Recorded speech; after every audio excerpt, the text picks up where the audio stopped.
The last episode starts with Frank's injured body being brought to Dinah's mom's house, where she is reluctant, but eventually agrees to treat him. Meanwhile, Russo is dealing with his own wounds, pulling a bullet out of his arm. He then grabs money from a wall safe.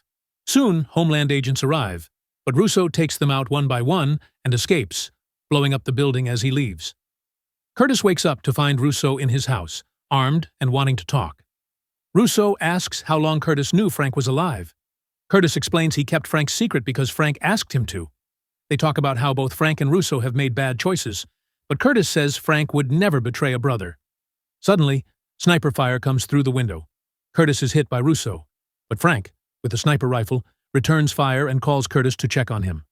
Frank then offers Russo a chance to meet and end things between them, saying they should finish it where it all started. Russo agrees, gives Frank a salute, and leaves, telling Curtis to call an ambulance. Frank is moving through the trees, ready for a fight, and wearing his iconic skull symbol. Russo is angry and tells Frank to show himself or he will eliminate the kids. He makes the kids beg for help, and Frank steps out, dropping all his weapons. Russo shoots Frank in the chest and says that attachments are a weakness. Just as Russo is about to finish Frank, Dinah shows up but hesitates. Russo shoots her, possibly in the head. Frank takes the chance to fight back, and the two have a brutal hand-to-hand fight. Frank frees the kids and rushes to help Dinah, who has a bad head injury.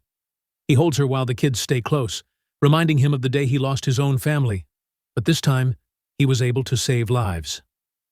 Later, at the hospital, Frank is in cuffs. When Frank asks about Russo, Rafi says he survived surgery, but may have brain damage. Dinah hopes Russo remembers everything, so she can face him again. We then see Russo in a hospital bed, his face wrapped in bandages. After that, Frank drops Micro at home. Micro is nervous to return to his family, but finally goes in. Finally, Frank is at the Veterans Support Group with Curtis. He joins the talk and admits something deep.